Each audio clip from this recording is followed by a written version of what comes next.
My aunt threw a tantrum because I wouldn't allow her 1-year-old infant to attend my mother's funeral, and then forced my uncle to live stream the funeral for her. So this happened 3 years ago, way before the pandemic had started. Thus live streaming at funerals was extremely weird back then. My aunt, by marriage to my uncle, has always been quite entitled.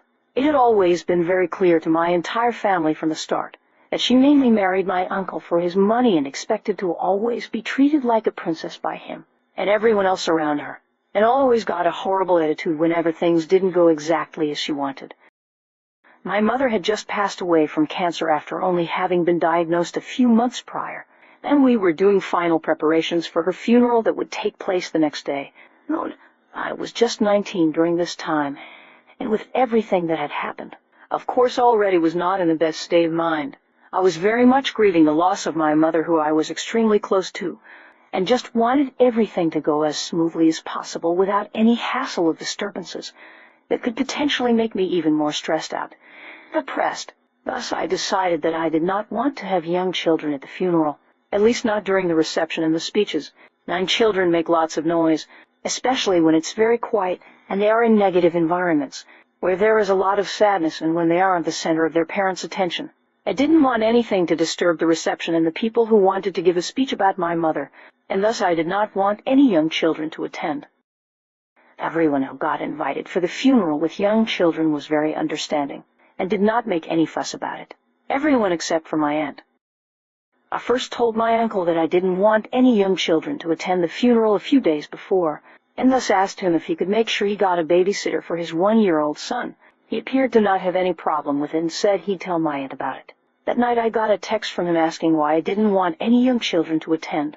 I explained the above-mentioned reasons to him, and then he asked if I couldn't make an exception for his son. I found this to be very odd and very annoying and said that I would not be making any exceptions for anyone. The following day in the evening, I received yet another text message from him, yet this time it had very emotionally manipulative undertones to it. He said something along the lines of, "Please don't make this time harder on us than it already is and allow us to take our son with us. And you're letting your emotions over your mother's loss cloud your judgment," which absolutely infuriated me. So come the day before the funeral, my aunt and uncle had still refused to get a babysitter for their son, and we were discussing in the reception hall of the funeral home. This time my aunt was present, and she asked me once again to allow her son to attend. I once again said no and asked them to drop it because I wasn't going to change my mind. My nephew's girlfriend even offered to babysit their son for the duration of the reception. It was literally only going to be for 2 hours. My aunt flat out refused her offer and once again said that she wanted her son to attend. Then when I once again told her that there were no young children allowed and that my decision was final, she threw a temper tantrum bigger than her 1-year-old infant would ever be able to throw. She started crying, saying that I was being unfairly cruel to her, and I started to demand that her son attend my mother's funeral or else she wouldn't. She stormed outside with her son in the pram. Yes, she also took him with him during the funeral preparations, and started crying and yelling at my family members. Well, we had literally just lost my mother not even 1 week ago. My uncle didn't say anything, and just followed her outside and eventually left with her, and made me and the rest of my family to finish up the preparations by ourselves. We were absolutely livid, and I was at the verge of just breaking down into tears myself at that point. So the day of the funeral arrives, and my aunt, her son are absent. My uncle arrived alone. Because I was, of course, preoccupied by my grief and the funeral itself, I at first didn't pay much attention to my uncle. But after my nephew had given his speech about my mother, he whispered to me that our uncle was holding his phone up high, appearing to be recording everything. When I looked at him, I saw that he was indeed doing exactly that, and asked him if he could stop recording since it was making people uncomfortable and looked very rude and weird. He then said that he was live streaming it for my aunt, and that if we had only allowed his son to attend, he wouldn't have had to do this. Yes, he literally said that. I was too emotionally exhausted to cause a scene at that point, but I was absolutely livid.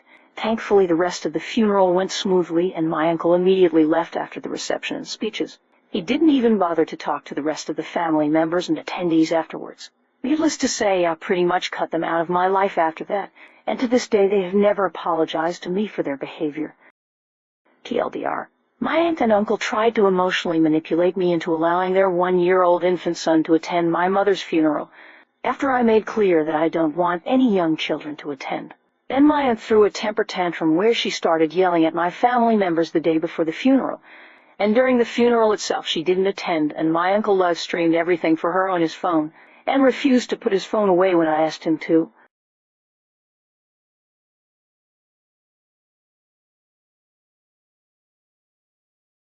AM wants me banned from football because her daughter broke my ankle. So this happened when I was about 11 or 12 years old. I played for a local girls' football soccer team as the goalie. We played on a field not far from my house for home games. We went up against another local team in the county tournament. This team had a girl on it who I'll call Ann. Ann's mother, EM, was a known problem. She'd scream if her daughter was so much as touched and had been known to be threatening to both parents and players. Ann was lovely, and we actually knew each other from school. There was a friendly sort of rivalry between us. About halfway through the first half, Ann came at goal, and we ended up both going for the ball at the same time. Her foot connected hard with my ankle, and I immediately knew it was broken. Ann had apparently heard the break and helped me to the ground, yelling for help. When I looked down, my foot was at a very strange angle. Both coaches helped me off the pitch, and beside me holding my hand, both of us crying. Other players were gathering round, but the coaches told them to step back and give me some space. My parents appeared and sat with me while my team's coach called for an ambulance. At this point, Em appears. I hear her before I see her. What's going on? Ann, get back on the field.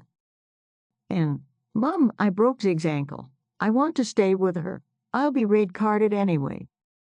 For those who don't know, usually if there's a foul, you'd get a yellow card, and the yellow cards cause you to be red carded and sent off. However, if a foul is particularly bad or causes serious injury, you're red carded straight away.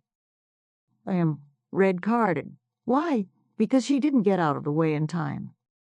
My mom? No, because it happened.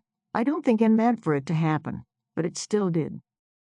Well, I think your daughter did this on purpose to make him look bad. I bet she's faking it. Me, still crying and into much pain for patience. If you think I can make my ankle bend like that myself, then you're stupid. How dare you? Turns to the coach. I want the police here too, for defamation of my daughter's character. At this point, the referee comes over to check how I am and to let Ann know that, as she thought, she's red carded, and doesn't seem to care, but EM explodes. You can't red card my daughter. Red card that little bitch. In fact, ban her from the game. She's putting it on purpose. Look. At this point, she kicks my ankle with her foot. It's not hard, but still agony because of the break. I screamed, and my mum jumped up to take EM on. The other team's coach had to get between them to stop a fight. An ambulance shows up during this, and the paramedics come to help me. They managed to get both Ann and me laughing and helped to secure my ankle so as not to cause more injury. My dad told them about what EM had done, and one of the paramedics shook her head and said, "You can't help stupid, I guess." The police also showed up while I was being sorted out. I didn't see this part, but was told about it by other players later. EM started yelling at my mom, and I should be arrested for defamation. However, after being told by several witnesses what had happened, EM was arrested for assault. I was taken to hospital in the ambulance, my mom riding with me and Dad driving the family car. It turned out that I had a break into places in my ankle. I have a strong suspicion that one of the breaks was the result of EM's kick, though that can't be proven. I had to wear a cast for 6 weeks and missed a week of school, and other members of both teams came to visit me at home in the following days.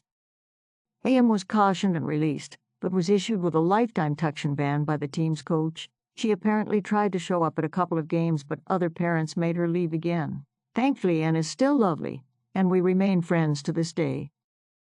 Edit. While this blew up, thank you for the awards, guys.